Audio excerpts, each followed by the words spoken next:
अस्सलामुअलैकुम वरहमतुल्लाहि वबरकातुहू। तेहद न्यूज़ में आप सभी का खैर मकदम है। वैसे भी मुस्लिम माशरा पस्ती की इंतहा में धंसता जा रहा है। एक तरफ नौजवान नस्ल नशे के आदी होती जा रही है, तो दूसरी तरफ मुस्लिम लड़कियों का गैरों के साथ ताल्लुकात और फिर मुर्तद होने की वारदातें भी तेजी से बढ़ती जा रही है। हर रोज कोई ना कोई साजिश दुश्मनों की जानिब से चली जा रही है, तो माशरे का बड़ा तबका लाइल्मी या फिर यूं कहिए कि हालात से वाकिफ होना नहीं चाहता। हाल ही में गांजा, पन्नी, ड्रग्स और भी दिगर असबाब के साथ नशे के तौर पर इस्तेमाल किए जाने की खबर हासिल। न्यू गांधीनगर, उज्जवल नगर, आजाद नगर का जिक्र सरे फहरिस्त है। पुलिस महकमा भी नशे की बढ़ती वारदातें और इसमें भी मोहल्लों में भी बढ़ती तशद्दुद की वारदातों से परेशान है। अब कुछ जगहों पर इंतजामिया भी मुलविस होने की बात कही जा रही है, तो कुछ मकामी लीडरों की भी सरपरस्ती की बात कही जा रही है। लेकिन कुल मिलाकर इसकी कीमत माशरे को ही चुकानी पड़ती है। पहले से ही मुस्लिम माशरे को निशाने पर लाने की रोजाना साजिशें चली जा रही है। फहश, हुरियानियत, बेपर्दगी के तमाम रास्तों को जानबूझकर खोलने के मंसूबे बनाए जा रहे हैं और दिन ब दिन ये माशरा बुराइयों की दलदल में धंसता ही जा रहा है। किसी बड़े लीडर की चापलूसी और पिछलग्गू बनकर दुनिया और आखिरत की कामयाबी हासिल होने की तरफ बुराइयों को भी नजरअंदाज तो किया जा रहा है, साथ में बुराइयों को बढ़ावा भी दिया जा रहा है। ताज्जुब इस बात पर लगता है कि आपके सामने ऐसी बातें, ऐसी हदीसों का जिक्र करेंगे कि मानो पूरे शहर का अगर कोई नेक फर्द है तो यही है। अपने मिजाज के मुताबिक अगर कोई नहीं होता है तो इन्हें गांजा नोशी करने वालों को बढ़ावा देकर रास्ते से हटाने की भी कोशिश की जाती है। अगर उससे भी कुछ मामला हाथ ना लगे तो फिर बड़े लीडरों का नाम इस्तेमाल कर पुलिस कार्रवाई करने का नया हरबा निकाला गया। मतलब आखिर माशरे का बड़ा तबका किस गलत फहमी का शिकार होता जा रहा है। महज गली का लीडर बनने के लिए किस इंतहा तक गिरते हैं ये लोग, इसका अंदाजा लगाया जा सकता है। खैर, जैसा कि फिलहाल हिजाब मामले को लेकर मामला सरगर्म है, अब इन्हें दीन, अल्लाह, रसूल का कोई पास और लिहाज तो नहीं होता है। ऐसे लोगों से क्या तवक्को कर सकते हैं। इससे भी आगे बढ़ते हैं तो मांडोली या दलाली करने वाले भी लीडर माशरे में पाए जाने की बात अक्सर कही जाती है। किसी पुलिस स्टेशन में जाकर मांडोली करके दलाली का रुपया हजम करने वालों की भी फहरिस्त अब तवील होती जा रही है। जिस कदर मुस्लिम माशरे की कैफियत देखी जा रही है, ऐसा लग रहा है कि शायद इन्हें बड़ी कीमतन करीब चुकानी पड़ सकती है। बेटी पढ़ाओ का नारा देने वाले वजीर आजम और इनकी फौज कैसे एक समाज को लेकर किस तरह का नजरिया रखते हैं, इससे भी महसूस किया जा रहा है। वही दूसरी ओर सियासी और दीनी रहनुमाओं का हिजाब मामले पर खामोश रहना भी मौजूदा हालात की तस्वीर को उजागर करता है। आपको एहतजाज, अपनी बात रखना संविधानिक हक है, पर देखा यह जा रहा है कि औरतें, खवातीन सड़कों पर आवाज बुलंद कर रही है, लेकिन मर्द हजरात कहाँ हैं? क्या इनकी जिम्मेदारी नहीं है? CNRC, 3 तलाक और हिजाब में यह बात खुलकर सामने आ रही है कि खवातीन तो अपने हक के लिए आवाजें उठा रही हैं, पर मर्दों को कहीं तो छिपते हुए देखा जा रहा है। आखिर हमारे सियासी रहनुमा या फिर दीनी रहनुमाओं की जिम्मेदारी थी कि संविधान के दायरे में एहतजाज करते, हर तरफ मुकदमे दायर करते, क्योंकि अदालत का इंटरिम ऑर्डर कुछ और है और मुस्लिम लड़कियों से बर्ताव अलग तरीके से किया जा रहा है। जब क्लासरूम तक बुर्का या नकाब, हिजाब पहनने की इजाजत थी, तो गेट पर हिजाब उतारने के लिए कहना और मीडिया के जरिए वीडियोस को वायरल करना ही साजिश का हिस्सा था। ऐसे कई वीडियोस वायरल हुए जिसमें कॉलेज के गेट पर कॉलेज में पढ़ने वाली तलबाओं को पुलिस हिरासत कर रही है। क्या ऐसे कॉलेजेस पर कार्रवाई करने की कोशिश हमारे समाज के जो बड़े कहलाते हैं उन्होंने की है? जो भी हिजाब पर गलत बयानबाजी कर रही है, ABOP या दिगर तंजीमों की लीडर या लड़कियां पर कानूनी कार्रवाई का कोई इख्तिताम हमारे लीडरों की जानिब से किया गया? जब से हिजाब का मामला चल रहा है, हमने देखा कि महज लड़कियां फिर इनके वालिदैन ही लड़ते हुए देखे जा रहे हैं। बाकी कोई भी जो अपने आप को कौमी हमदर्द समझते हैं और अचानक सियासी मुफाद हासिल करने की कोशिश करते रहते हैं, कहीं पर नजर नहीं आए। क्या अब मिल्लत की बेटियों का कोई पुरसाने हाल नहीं है? आखिर लीडरों ने अदालत में जाकर उन कॉलेजेस, उन प्रिंसिपल्स और इंतजामिया के अफसरान पर कार्रवाई का मुतालबा क्यों नहीं किया?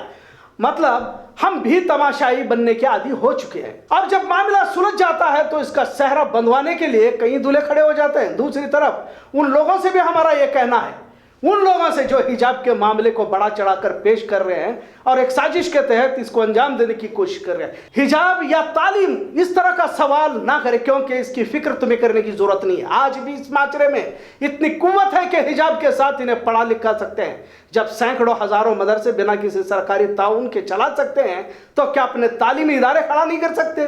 और वैसे भी ये सवाल ही बेहुदा है कि तुम्हें हिजाब चाहिए या तालीम। आज मुस्लिम लड़कियां तालीम के मैदान में आगे बढ़ना चाहती है, और ये भी बात समझने की जरूरत है कि इस्लाम में मुसलमानों में रुपये कमाने की या पढ़ लिख कर घरों को चलाने की जिम्मेदारी लड़कियों पर डाली ही नहीं जाती। लिहाजा इस तरह कोई हिजाब का मामला खड़ा करके ये मत सोचना कि ये माशरा अनपढ़ और जाहिल रहेगा। तालीमी मैदान में मुसलमान आगे बढ़ रहा है। तालीम और तरबियत पर अमल करते हुए हमेशा इस समाज ने देश हित में काम किया, और ये सारी दुनिया ने देखा है। क्या कोविड का वो दौर नहीं देखा? क्या आपने वो भूल गए कि जब मुर्दे जलाने के लिए कोई नहीं हुआ करते थे तो वो यही कौम थी जो भाग दौड़ कर अंतिम संस्कार को अंजाम दिया करती थी? क्या कोविड का वो दौर भूल गए जब किसी धर्म जात पात का लिहाज ना करते हुए भूखों को खाना, प्यासों को पानी पिलाया, गाड़ियों के पीछे दौड़ दौड़ कर जरूरतमंदों की मदद की थी? आज हिजाब को मजहबी कट्टरवाद के पस मंजर में वो लोग सवाल उठा रहे जिन्होंने बम धमाकों के मुजरिमों को रुकने पार्लिमान बनाया। हमारे नबी ने फरमाया है कि जिसने अपनी लड़कियों को सही तालीम और तरबियत दी, इन्हें जन्नत की बशारत है। तो तालीम हासिल करना सिर्फ नौकरियों के लिए नहीं है, बल्कि समाज माशरे की फलाह बहबूदी के लिए है। इसलिए कि एक जाहिल और पढ़े लिखे में हमेशा फर्क होता है, क्योंकि इल्म हासिल करना एक दीनी फरीजा है, उसी तरह जैसे हम पर्दा जरूरी समझते हैं। अगर अपने फराइज से समझौता कर तालीम भी हासिल करेंगे तो दुनिया और आखिरत के लिए घाटे का सौदा हो सकता है। लिहाजा हिजाब का मामला हो या फिर माशरे में नौजवानों के नशे का मामला हो, इस पर समाज के जिम्मेदारान को बढ़ चढ़ कर हिस्सा लेना होगा, क्योंकि अब वक्त बहुत कम है। फितने एक के बाद एक रूनुमा हो रहे। मुनाफिक मुखबिर हर दौर में रहे हैं और रहेंगे अपने जाती मुफाद के लिए। कौम का सौदा करने वाले फर्ज रहनुमा आपको हर गली मोहल्ले में मिलेंगे। मिल्लत का नुकसान भी करने वाले रहेंगे, लेकिन कभी भी कामयाब ये लोग नहीं हो सकते, क्योंकि अल्लाह की जात मजलूमों के साथ होती है, जालिमों के साथ नहीं।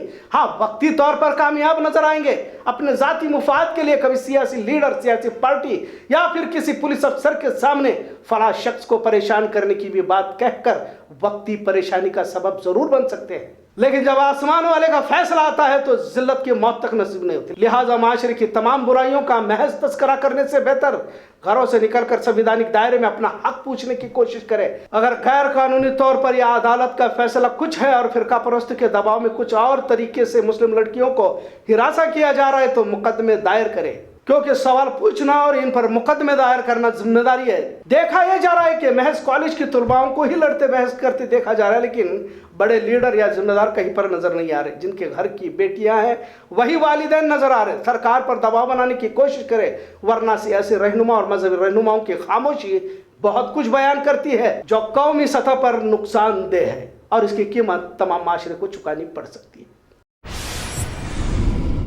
न्यू गांधीनगर में तलवारों के साथ कैफ बागवान पर हमला किया गया, जिसमें कैफ बागवान शदीद जख्मी हुआ। अब भी हालत नाजुक बताई जा रही है। लिहाजा गांजा नशे की बढ़ती वारदातों से तंग आकर एहतजाज करने की इत्तला हासिल हुई है। न्यू गांधीनगर में कुछ न कुछ वारदातें होती है। नशा गांजा की बढ़ती वारदातों से यहाँ वालिदैन भी परेशान नजर आ रहे हैं। कैफ बागवान पर हमला भी इसी पस मंजर में कहा जा रहा है। बढ़ती वारदातों के मद्देनजर इंतजामिया भी इस पर नजरें रखी हुई है, ऐसा आला अफसरान ने इत्तेहाद न्यूज को बताया, और जो भी इसके पीछे है इस पर कार्रवाई होगी, ऐसा भी कहा गया।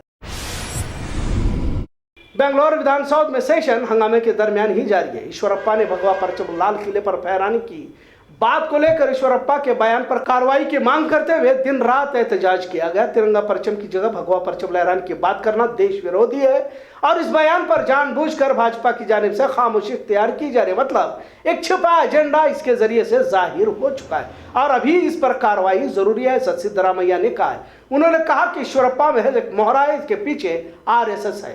पहले से आरएसएस देश मुखालिफ कार्रवाई में मुलविस होने की भी बात कही गई। लिहाजा बयान मजम्मत के काबिल है और देश विरोधी है। फौरी तौर पर कार्रवाई की मांग साबिक वजीर आला सिद्धरामैया ने की है।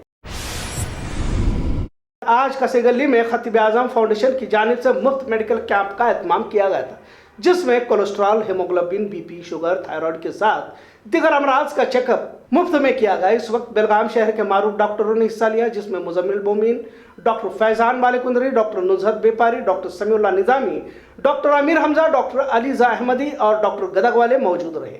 खतीब आजम फाउंडेशन की जानिब से अली हसन कादरी और मौलाना फ़हीम भी शरीक रहे। खतीब आजम फाउंडेशन हमेशा समाजी खिदमात, खासकर मेडिकल मैदान में सरगर्म रहता है। इससे पहले भी कई मेडिकल कैंप और ब्लड डोनेशन कैंप का इन्होंने एहतमाम किया था। इनकी इस खिदमात पर इन्हें मुबारकबाद दी जा रही है।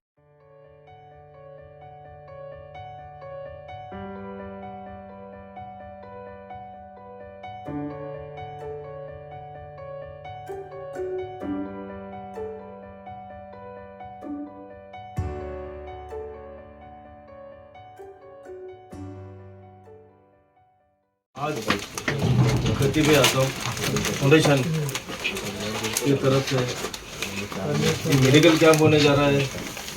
मैं इनका दिल के गहराइयों से शुक्रिया अदा करना चाहता हूँ, क्योंकि हमारे एरिया में जो स्लम एरिया है बहुत अच्छा सोचकर कि ज़रूरतमंद है इधर, वो देखकर वो जो कदम उठाए हैं बहुत अच्छा लगा।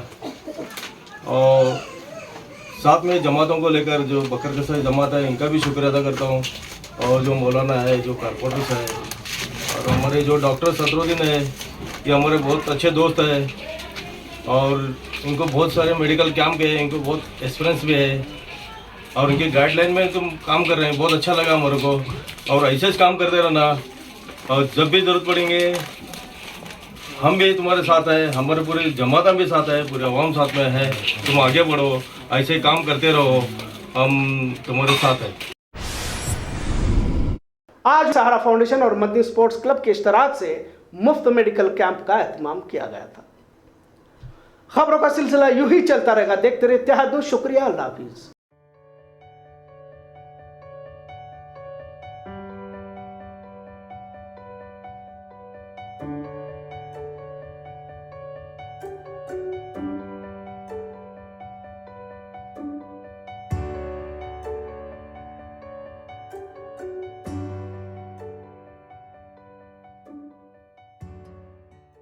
अस्सलाम वालेकुम। आज असद खान सोसाइटी मस्जिद कैफ के सामने जो मदनी किड्स क्लब स्कूल है, वहाँ पे हमने फ्री हेल्थ चेकअप कैंप चालू किया है, और इसमें हमने बीपी, शुगर और रेगुलर चेकअप जो भी है, जॉइंट्स पेन और नेचुरोपैथी जैसे कहते हैं जो की मसाज है, वो मशीन भी हमने लाए हुए हैं, और हम हर तरह से यहाँ पे लोगों को क्यूर करने की कोशिश कर रहे हैं, जो हमारे हमेशा से कोशिश रही है, और आगे भी इंशाल्लाह हम बहुत सारे हेल्थ कैंप करेंगे। आज सहारा फाउंडेशन की तरफ से एक फ्री मेडिकल चेकअप कैंप इनायत किया गया था यहाँ असद खान सोसाइटी के अंदर, मदनी किड्स स्कूल के अंदर। और यहाँ पर हर तरह की जो भी जनरल चेकअप रहते हैं, डेली रूटीन चेकअप जिसे बोलते हैं, जिसमें बीपी शुगर का चेकअप हो गया, या किसी को खांसी बुखार वगैरह कुछ आ रहा है, तो जनरल चेकअप की नियत से रखे थे। अल्हम्दुलिल्लाह, अल्लाह के शुक्र से काफ़ी सारे पेशेंट ने इसका फ़ायदा उठाया है। अल्लाह से दुआ है कि अल्लाह हर एक को शिफाए कामिला हासिला कुल अता फरमाए, और आगे भी इसी तरह काफ़ी इरादे हैं ताकि कौम के अंदर जो भी हैं, इंसानियत के अंदर जो कुछ भी छोटी मोटी बीमारियां आती रहती हैं, इस कैंप के ज़रिए इंशाअल्लाह उनको ट्रीटमेंट दी जाएगी। इधर हम एक आज फ्री कैंप किए थे, सहारा फाउंडेशन और मदनी किड्स एसोसिएशन की तरफ से एक फ्री कैंप हुआ था। उसमें बहुत सारे पेशेंट्स का फ़ायदा हुआ है, और इधर हम फ्री मेडिसिन भी दे रहे थे, फ्री इंजेक्शंस भी, और बीपी एंड शुगर चेकअप भी फ्री हुआ है। ऑलमोस्ट 150 के ऊपर के पेशेंट का फ़ायदा हुआ है इधर। मेरा नाम राजेश परांजा पे करके है। सहारा फाउंडेशन ने free health care checkup conduct किए थे। तो हम CMS एकेडमी से हैं। हमें PUC SSLC ख़त्म होने के बाद जो भी स्टूडेंट PUC में आते हैं उनको, और PUC ख़त्म होने के बाद डिग्री, और डिग्री ख़त्म होने के बाद PG में जो भी आते हैं उनको करियर गाइडेंस के लिए हमने एक कैंप रखा था।